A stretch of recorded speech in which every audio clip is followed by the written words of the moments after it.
Imagine being so used to lecturing the world that when someone finally talks back, the truth feels like an insult. That's exactly what just happened when India's Foreign Minister, Jaishankar, looked straight into the cameras and said the one thing America was not prepared to hear: India doesn't need your approval. When Jaishankar speaks, there is a distinct absence of hesitation, as though he carries the weight of a nation's self-belief in every word. What unsettles many Americans is not just the content of what he says, but the way he delivers it, with a quiet steeliness that is rare in diplomatic circles. He does not raise his voice, he does not wave his arms for effect, and yet his answers land like hammer blows because they are rooted in conviction rather than defensiveness. This unapologetic confidence stems from India's changing position in the world. For decades, Western powers were accustomed to leaders from developing nations speaking with a sense of caution, sometimes even deference, but what they see in Jaishankar is the opposite: a representative who looks directly into the camera or at his interviewer and says, in essence, that India will not be lectured. This creates an unusual tension for American audiences who are not used to being confronted so directly, particularly by someone who chooses precision over rhetoric. The confidence also lies in his refusal to dress India's choices in Western approval.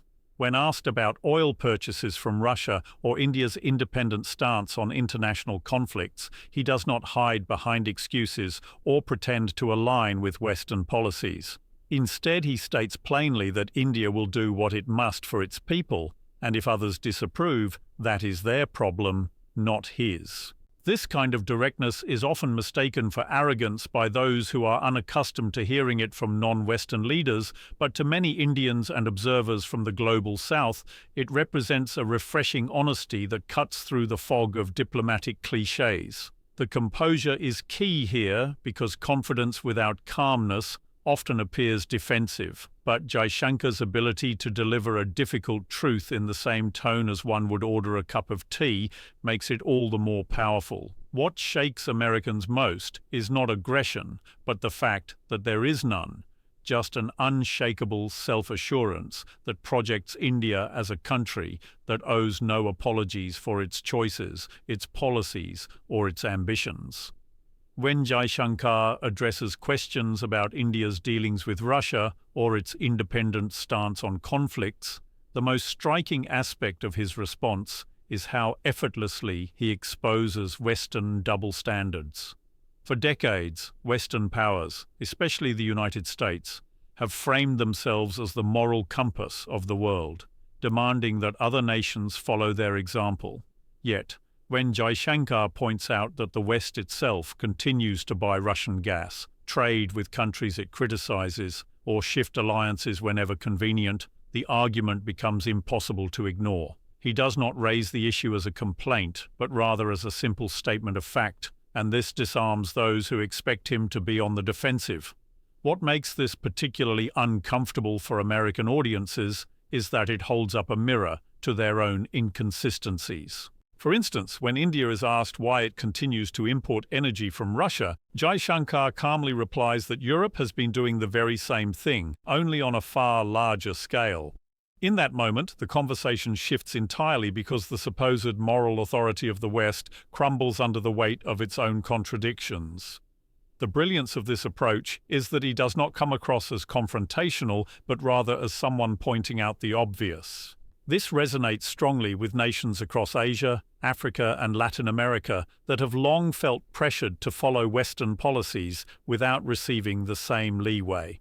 By highlighting these double standards, Jaishankar also places India firmly in the position of a country that will no longer accept lectures while others operate by different rules.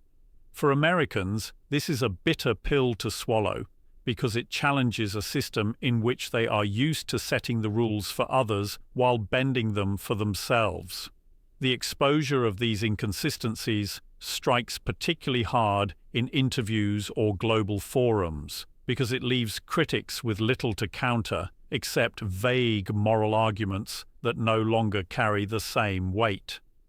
The Western audience is often stunned not by his defiance, but by how unshakably factual his points are, forcing them to reckon with the reality that the world is watching and remembering their double standards with increasing clarity.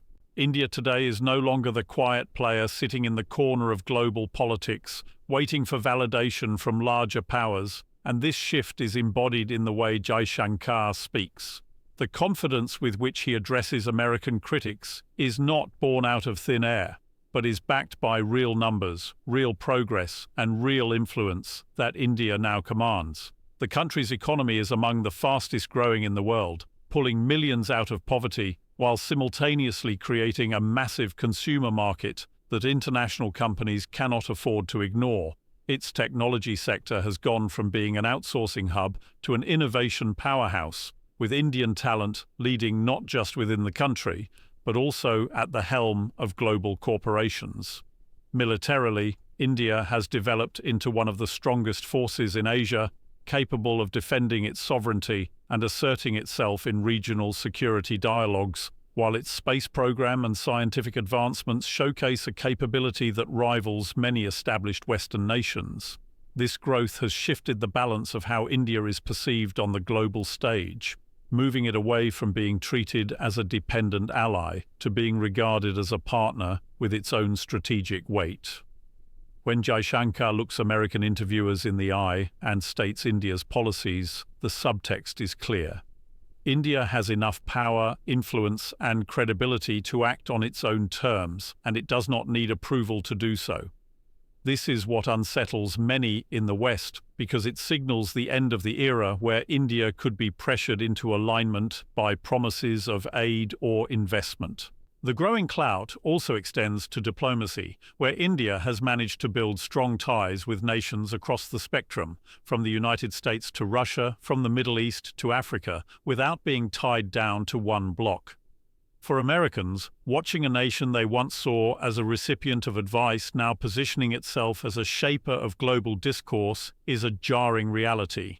Jaishankar embodies this transformation every time he speaks, because he projects the image of a country that has risen in strength and refuses to be patronized, a country that knows its leverage and is prepared to use it with unshakable confidence.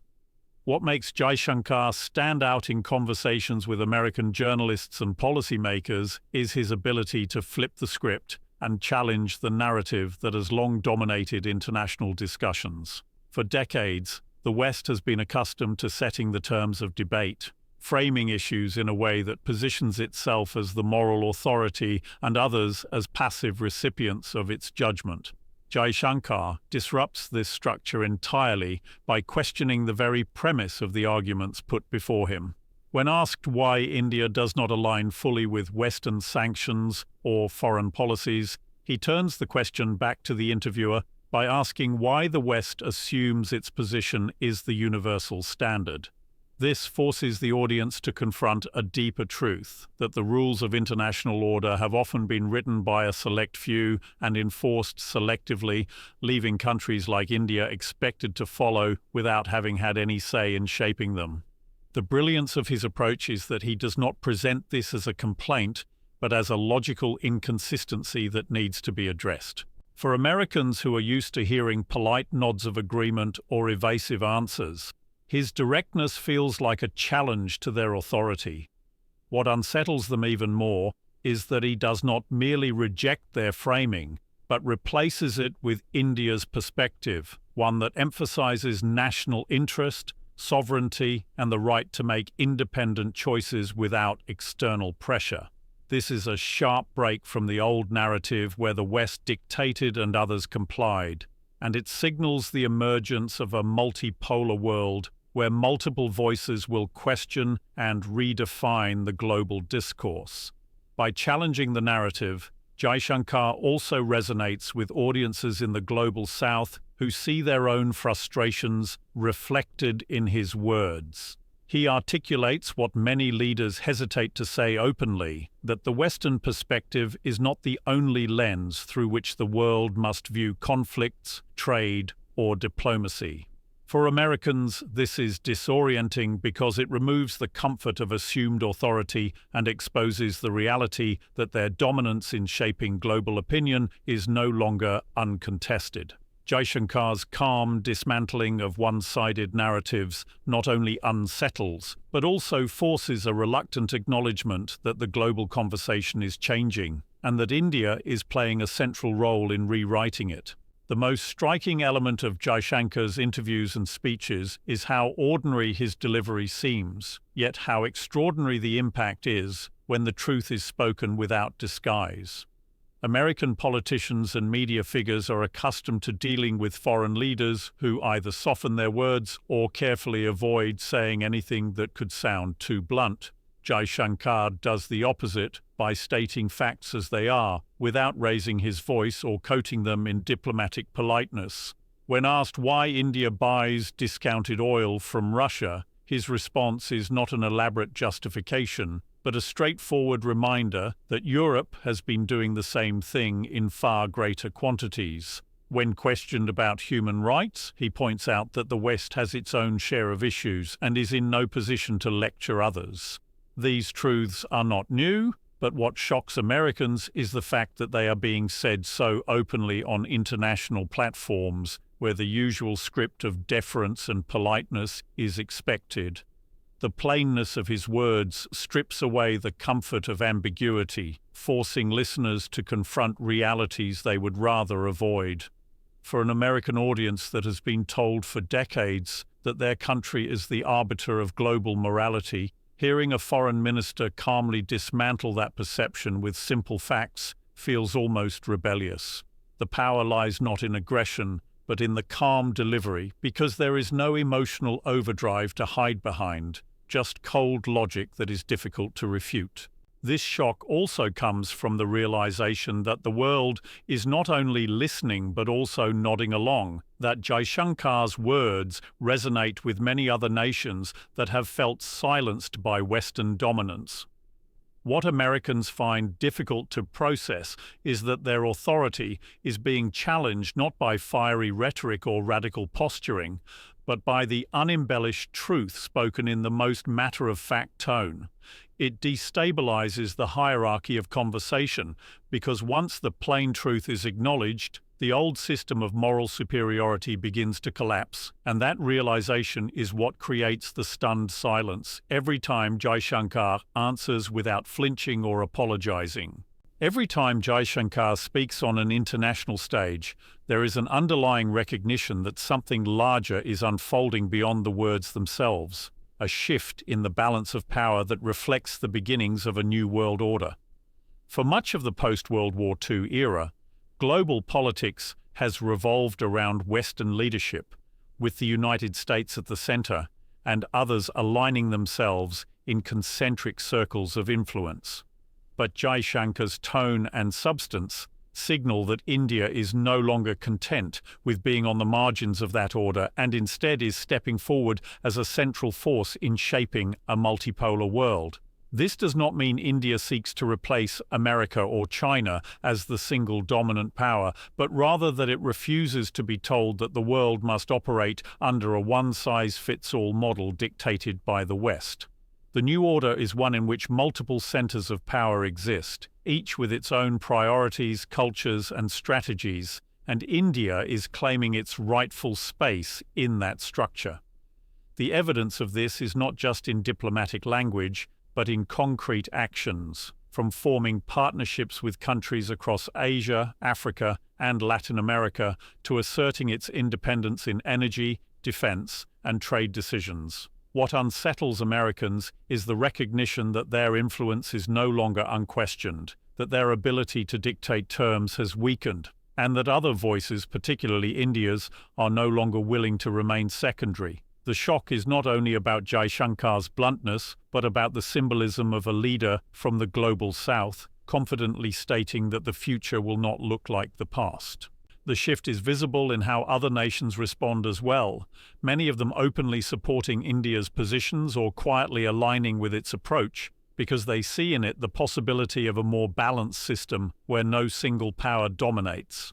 When Jaishankar articulates this vision, he gives voice to the frustrations of dozens of countries that have long felt marginalized in a Western-dominated order, and in doing so, he accelerates the momentum toward change. For Americans, this is a jarring reality because it means the old playbook of commanding authority is becoming obsolete, replaced by an era where countries like India will insist on writing their own rules, and where global influence will be shared rather than imposed. This moment is bigger than one interview, bigger than one set of remarks.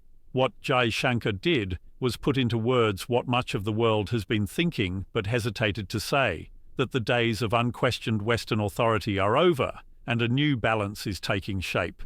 India is not asking for permission, it is asserting its place, and the shockwaves this sends across America reveal just how unprepared the old order is for the reality of a confident, unapologetic, and independent India.